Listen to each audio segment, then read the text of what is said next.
Harihi Om, Harihi Om, Harihi Om. 3 times Omkara. Om.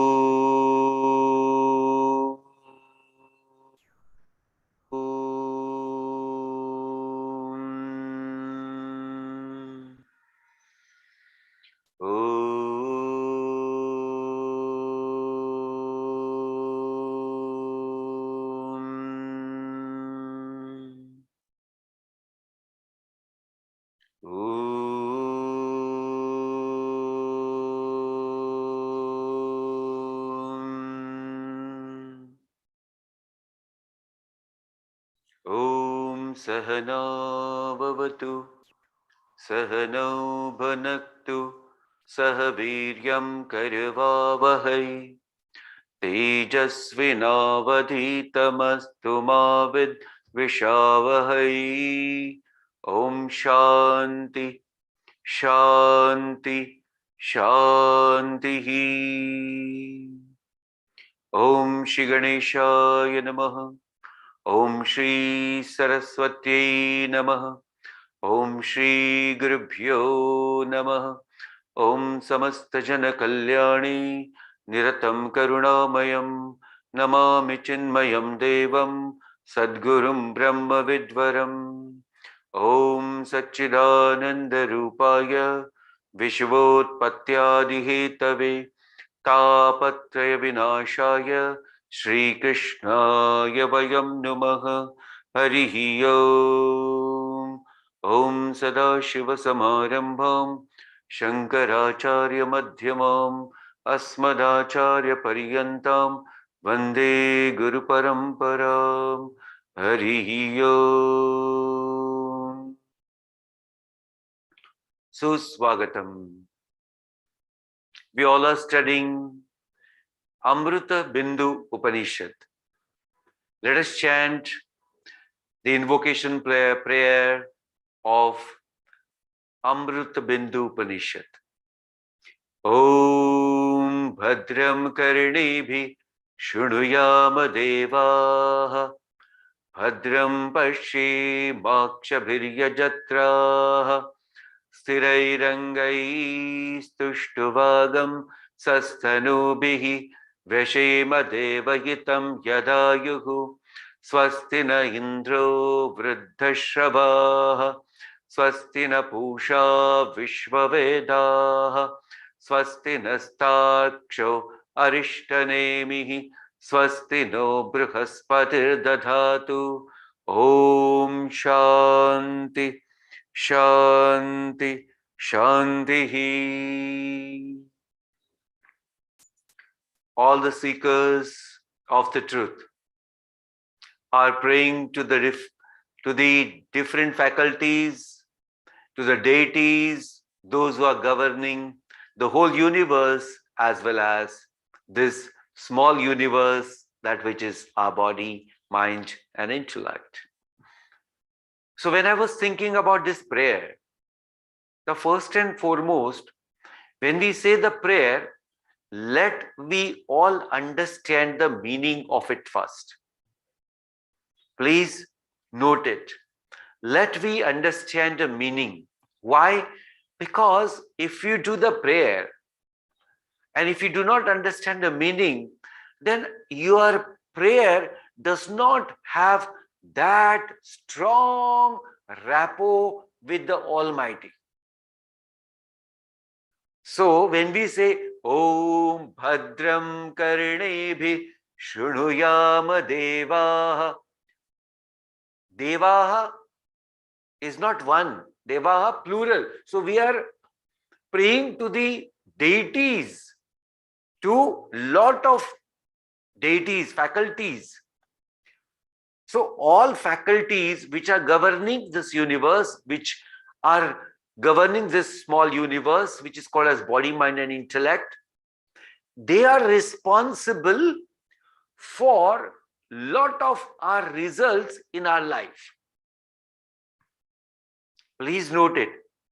So when they are very favorable, when they are very conducive to our actions, as well as our whole system, then the positive energy comes directly from them to all of us. So this prayer should not be just like a ritual. Hope what I mean by ritual is just, okay, let us start the prayer. Om Bhadram Karnebi Shriyama Devaha. Om Bhadram Pashe Maksha Bhiryajatraha. Done. that's not the way. So I just wanted to put this point across and make you all sure that the prayer should be really from the heart. Now just see, when we are doing a prayer that, oh Lord, let all that which is auspicious come to us, or let me hear that which is auspicious. But ask this question to our mind. Is it happening? Is it happening that all only auspicious am I listening? Swamiji, except the TV, please, excuse us for the TV. So the television is the most difficult part, which brings all sort of inauspicious things to our mind. So this is one important point. Then when we talk to people over this phone, which is cell phone, for some time without any actually intention of conveying a good message or receiving a good message, then what remains? Gossip. For the sake of time pass, then that is not auspicious. So I gave two examples. Okay, now you reflect and understand, okay, am I really praying to the Lord and following that so-called as direction towards that auspiciousness? Similarly, this second point in this prayer, Bhadram Pashe Maksha Bhiryajatra. Second important point, that what all is auspicious, only let, O Lord, see me. So this is also the same. So when we understand this prayer and do it with a right frame of mind, then the right connect can happen. So Gurudev says beautifully, he says, right contact will bring the right result to you. Please note this, right contact will bring a right result to you. How? Just example. If we have a trouble, so-called as, if we have a difficulty about some disease, or if we are suffering with some disease, and then we go to a lawyer and says, you are the best lawyer of the city, and therefore when you are best lawyer, my difficulty is this disease, can you please remove the disease or give me the medicine? Now our contact is wrong. So therefore the right result cannot come to us at all. See? So similarly, even if there is a doctor who is an ophthalmologist, and then you go and say, please, oh Lord, I have a difficulty of cardiac arrest, please do something. Ophthalmologist will say, my dear, now I have grown out of that doctor one level. Now I only see the eyes. So you have to go to that person who is managing the heart. See, the right contact. So please note it. Right contact in this world is extremely important to get the right result. Okay. Now I will leave this point here. You have to really reflect over this and bring lot good things for yourself. So this all about, again, we thought about the prayer.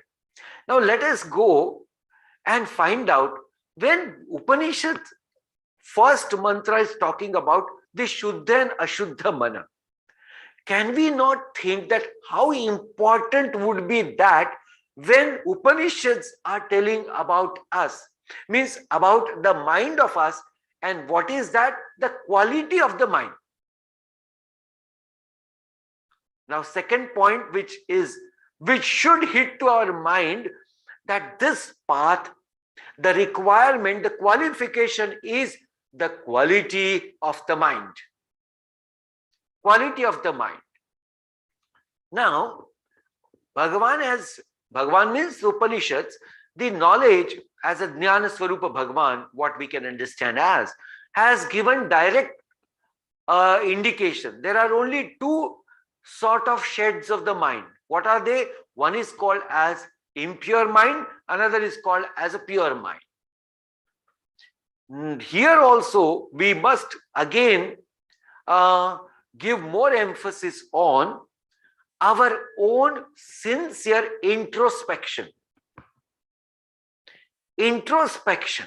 Because if we do not do the introspection, we will not understand our own quality of the mind. Because if you ask to the common person, is your mind impure? He will directly say, what are you talking? My mind is so pure. Because this impure word to listen and to accept is very difficult. Yes or no? If a seeker is there, that person will say, yes, it is difficult. Anything which, if it is, term as impure, we do not want to accept it at all. Please note it. Like, do you want to accept any product which you go to the market which is impure? The straight answer is no. I want something, whatever I have or whatever I eat or whatever I want is pure or should be pure. Just see. We do not like actually impurity at all. Now, please note this question. Why is it so? Why am I so much in love with purity? Should I leave this question for you to reflect or should I answer? Because let me answer, because I don't want to keep you, that sort of mind where, oh, what is that? What is that? Okay. So point is, why we all are in love of purity? Answer is because our actual nature is pure. Please note it. Our nature is absolute purity, and therefore we do not accept anything that which is impure. But here is a point. But this but always comes, and then that is a difficult thing to answer. But because of the ignorance, we are into a trap. Which trap? Now here is a point which is said. Kama sankalpa manaha ashuddha manah. Because of this ignorance, we are under a trap of these desires. Now somebody asked me, Swamiji, I said, what? You yesterday said this desires free, one who is free of desires is a Shuddha Mana. And then what is a life without desire? This is a question. So point number one, this question should come to a person, one who is only a common person and whose thinking is common. One who has started the journey towards this spiritual supreme goal. If this question comes to that person, then it's a wrong sort of question, and it's called as a very shallow reflection. Sorry to say. Yes or no? Yes. This question is not required for a student of Upanishad. Please note it. Because the Upanishad student has already prepared his mind. For what? For that highest experience. Because he has already studied what? Prakarana Granthas. And in the Prakarana Granthas, he has understood the basic requirement. What is a basic requirement? If the qualification is not very good or very strong, what qualification? The qualification of the student, then the path is difficult and path is very, very so-called as painful to walk. Very painful to walk. Those who are ready, those who have done a good sort of their homework, they only can take up this path of knowledge and the study of Upanishad. So I just made this point more clear for everyone, those who are listening to the Upanishad as the what? As a sadhana, as a spiritual practice towards the supreme goal. Okay, so this point one has to be very clear that kama sankalpa sahita manaha is impure mind and kama vivarjita manaha is called as pure mind. So our goal of everyone, that means goal of seeker is one and one. What is that? Now, Bhagavan has said in the second chapter, he said to Arjuna, and the first verse of Sita Pradna Lakshana. What he said, when the mind is devoid of any desire, then alone this reality, the supreme, can be experienced. And how it is so? Because these desires are the great impediments, great obstacles, great so-called as loads of negativity, which does not allow us to get that supreme experience. And therefore, one must able to throw away or remove or wash all our mind and make it completely free. That is the goal. That is a goal. So in the second our shloka of Upanishad, it is mentioned what is called as bondage and what is called as moksha. Now again this point comes, and I was thinking about the first lesson or the first chapter of Kindle Life. If you remember, it is called as freedom and licentiousness. Now there, Gurudev explains freedom.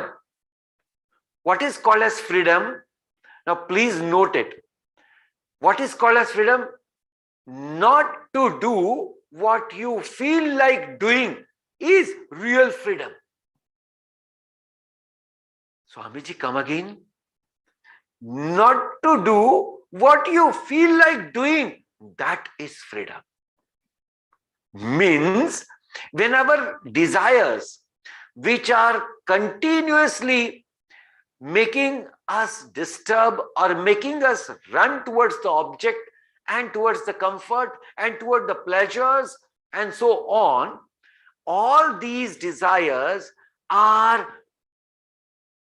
what? Are putting us into a very wrong trap of sort of very thick ignorance, because they are making our ignorance more and more thick and thicker.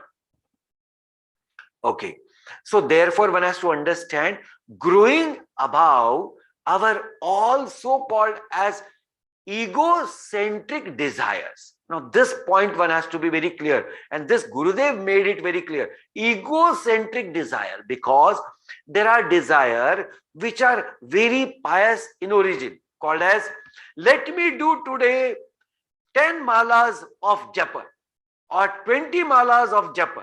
This is also desire, but this will purify the mind. This will not make your mind impure. Mumukshutvam. This is also desire. What is that desire? This is an intense desire for liberation. This desire also will remove all the bondage from your mind. So please understand. Therefore, this word which Gurudev has beautifully told to all of us, egocentric desire. What is called as egocentric desire? That desire which through which we have to attain some sensuous pleasures. Some pleasures on the level of senses. That is the desire which is called as egocentric desire. Because here the goal is to attain happiness through the contact of senses to the sense object. That is the egocentric desire. Okay, so having said this, now let us jump to the third verse which we were studying. There it says, Yato nirvishayasyasya manaso muktirishyate. Here, definition of mukti is very simply put up. What is that? Asya nirvishayasya manaha. One whose mind is free of all the sense objects. Now, this point one should be really noting and registering in the mind. One whose mind is free of all the sense object. That is called as mukti. My God. Since free of all the sense object. Then the second line of Upanishad mantra says, what is the task in the hand of mumukshu? One who is desiring for the moksha, that is mumukshu. One who is having intense desire, then he says, a mumukshu should do what? Constant practice of what? Removing all the objects, sense object from our own mind. How should you do? Nityam, constantly, 24/7. So let us now come to that point where yesterday we have left this beautiful reflection point. What? Can the objects be kept away or out of the mind? Is it possible? Yes. Now we will take up this reflection. First and foremost, ask this question. Why for the objects in our life? Why? This question is very much important. Why do you require objects in your life? Example, why do you require phone? So, answer. If I say phone is that instrument through which I can make my work more easier and faster. Okay, then this is fantastic answer. But if you say this phone is required because I cannot do a time pass and this phone is for my time pass, then I have to see movies and this and that through this instrument, because then I get so much of happiness and joy, then this answer will bring the bondage through the instrument. So what I said here, first let us be very clear, whatever padartha called as object you are using, ask the question, why do I require it? And if the answer is, I require it for the sake of happiness, then that creates a bondage. But if your answer is to make my life more comfortable and my work more easier, then it is fine. Because then you are not in the trap of that so-called as gaining happiness through that instrument. Hope it is clear to everyone. Yes. Now, see, objects as the object's nature, they cannot bind you. Think, is a nature of the object to bind someone? What I am saying, these are the very important. This is called as reflection. Is a nature of the object is of binding, is of, or can it create a bondage? Is the nature of the object is like this? The answer is no. There is no such nature of the object which can create bondage for you. My God, that means this object does not have that capacity to bind you. Yes or no? Yes. Then how do I get bound? How do I get bound? Or how do I create a bondage for myself? Now that is a point of, again, reflection. That means a thought of object. Object is not going and sitting in your mind. So what is there? Thought of object. So in Vedanta, it is called as Shobhana Adhyasa. Shobhan Adhyas. What is called as Shobhan Adhyas? Please understand. Superimposing the idea of happiness on the object.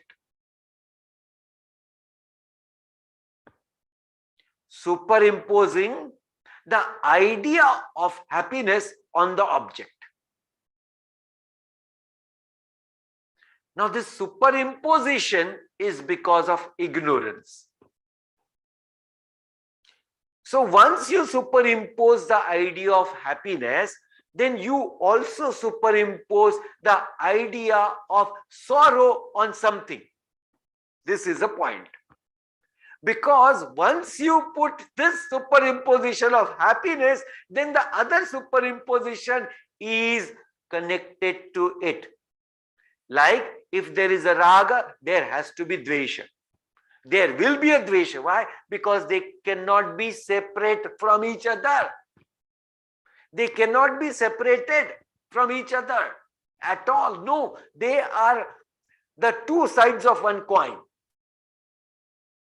So similarly, when I superimpose the idea of happiness on the object, I am on other way superimposing the idea of sorrow on something, means some other object.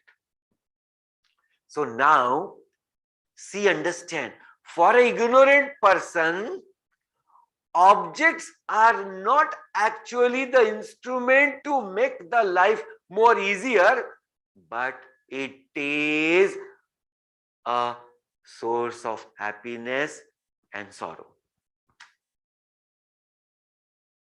Is this clear to everyone?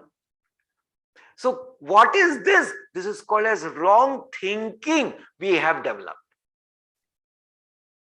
So what is the result of wrong thinking?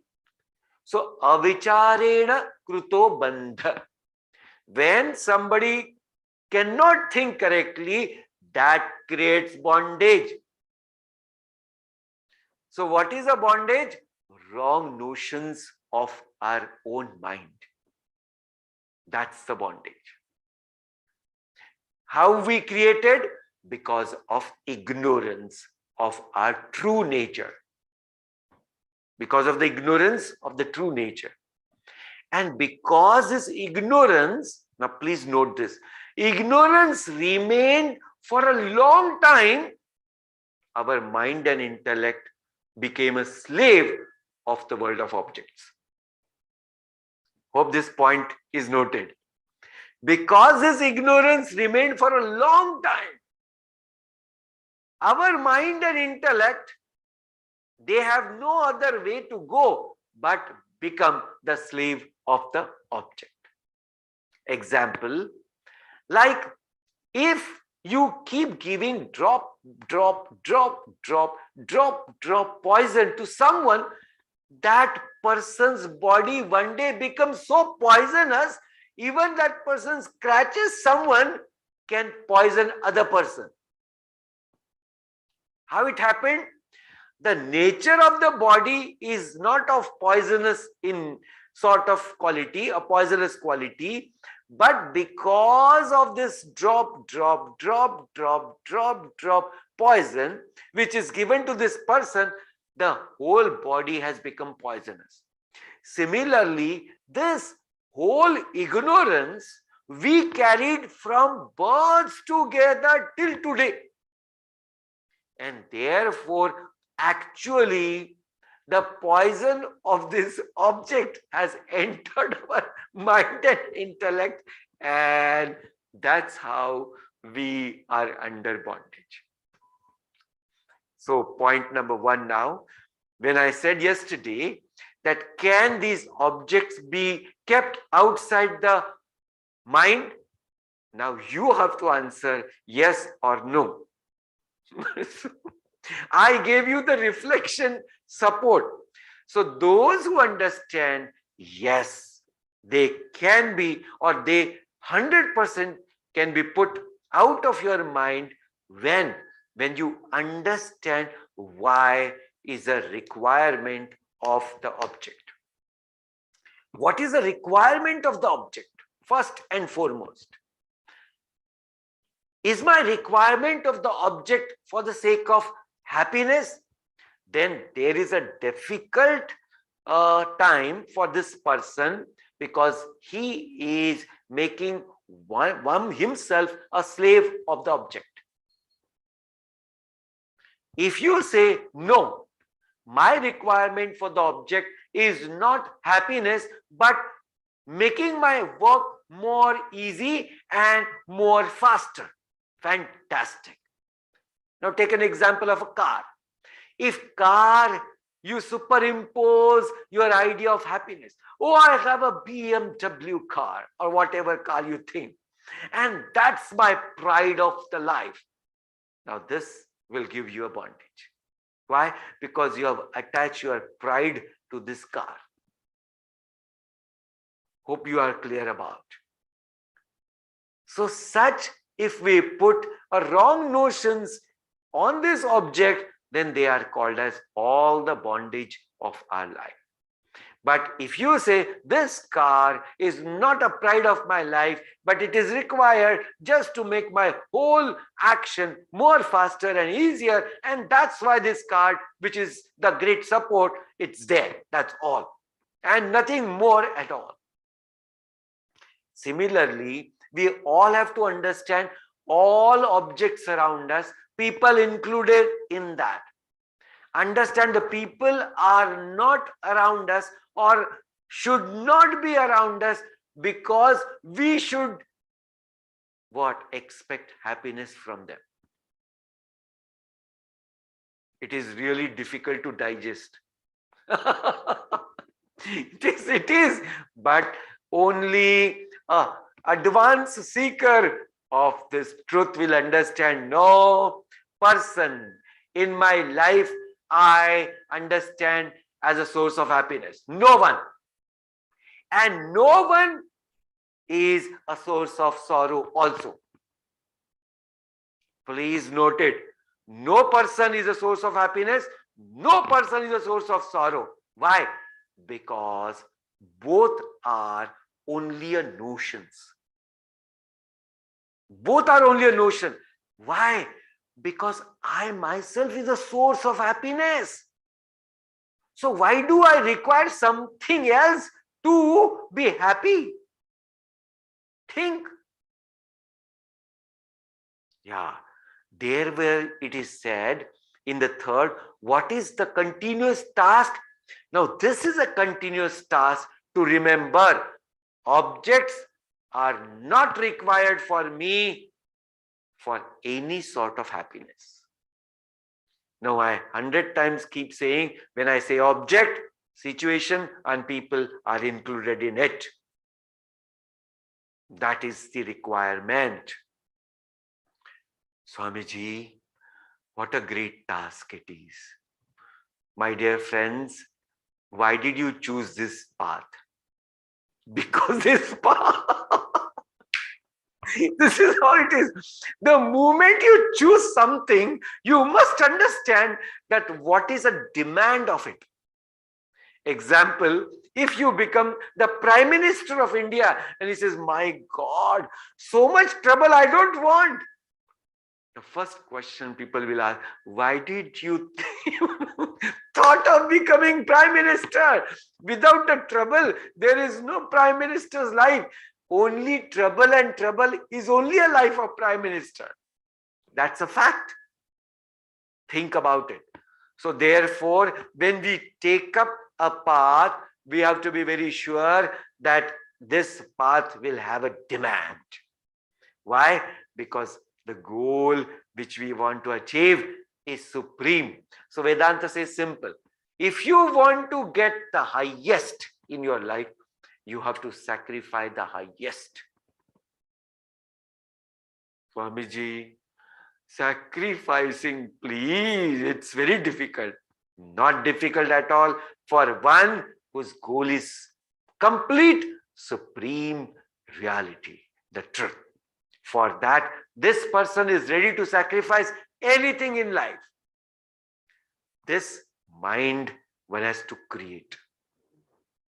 This strength of the mind will not be given as a gift to anyone. Please note it. No one can give this gift to you at all. You have to strengthen your mind. And this, here it is said, Karyam mumukshunam ataha, therefore, nityam nirvishayam. Constantly, a seeker has to strive hard to remove this wrong notion from the mind about the sense objects. Throw away all these wrong notions from your mind. Why is it so? Because asya nirvishaya manaha iti mukti. Because one whose mind is completely free of sense object, that itself is liberation. So now, please focus on what today we have discussed, because the fourth verse will give us a direct indication of that highest principle which is called as meditation. And that we are going to see next Tuesday, because 3 days we are going to have in next week, Tuesday morning, Wednesday morning and Thursday morning. You will get the link also. So let us sit wherever you are firmly and close your eyes, remove your spectacles, give a command to your body, no movement for next 5 minutes.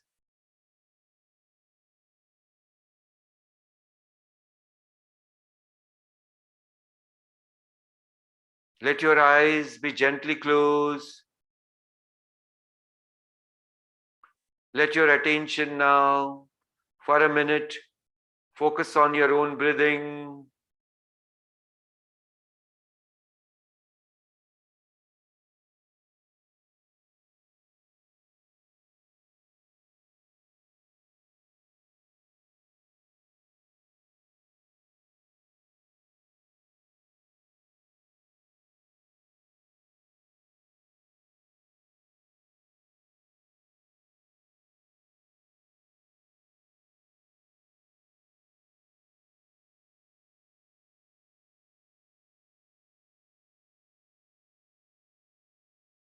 Having gained good concentration,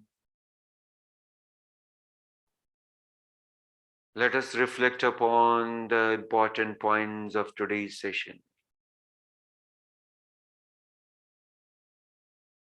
The question was given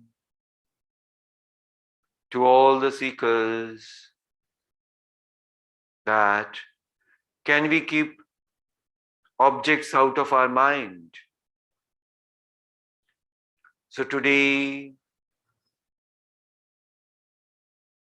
we did some nice reflection, asking questions. The first question which is required is this object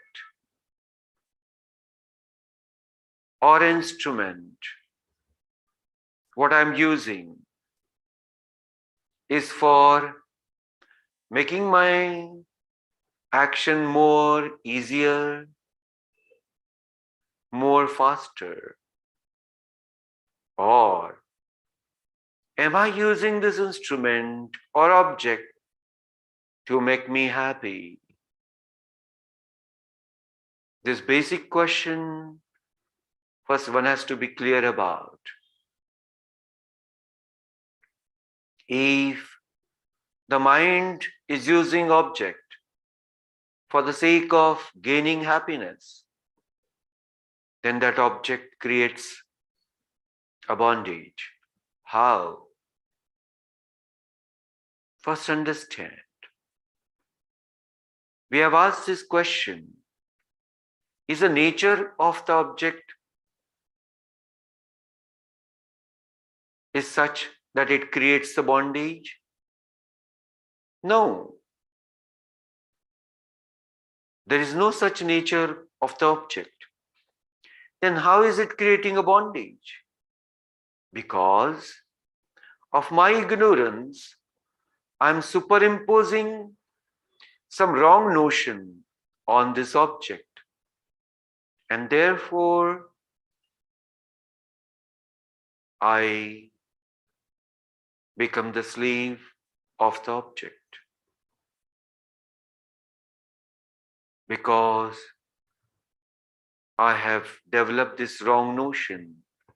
Without the object, there is no happiness, there is no joy in my life. Similarly, when we superimpose idea of happiness, we also superimpose idea of joy, idea of sorrow and pain on some other objects. And both these notions really binds us.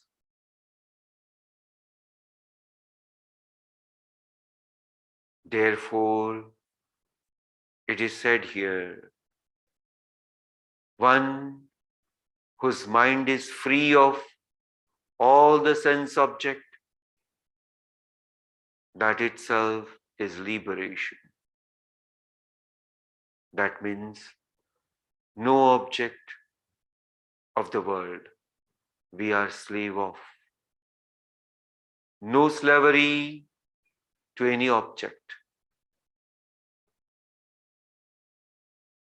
Upanishad gives us this direct indication or a message that all the seekers of the truth have to strive constantly to remove all this sense object and make your mind free of them.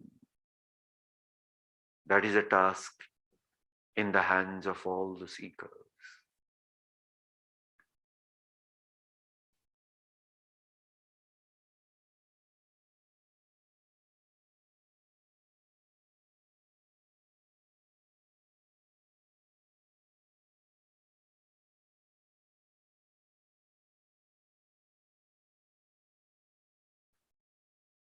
Ooh. Ooh.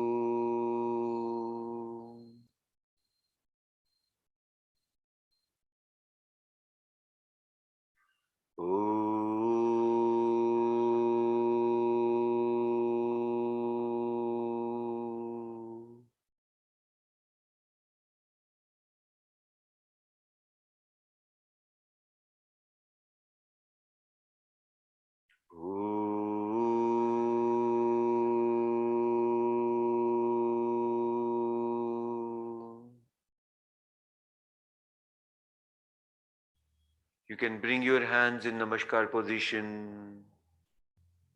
Have gratitude towards the Almighty Lord who has given us this knowledge and beautiful time. Have gratitude to one and all around us. Let us pray for everyone. Sarve bhavantu sukhinah. Sarve santu niramaya. We can create a nice warmth by rubbing our own hands together. You can put them on your both eyes and give a gentle massage to your eyes. Bring them back into Namaskar position. Om Purnamada Purnamidam Purnat Purnamudachyate Purnasya Purnamadaya Purnameva Vashishyate Om Shanti Shanti Shanti Hari Om Shri Gurubhyo Namah Hari Om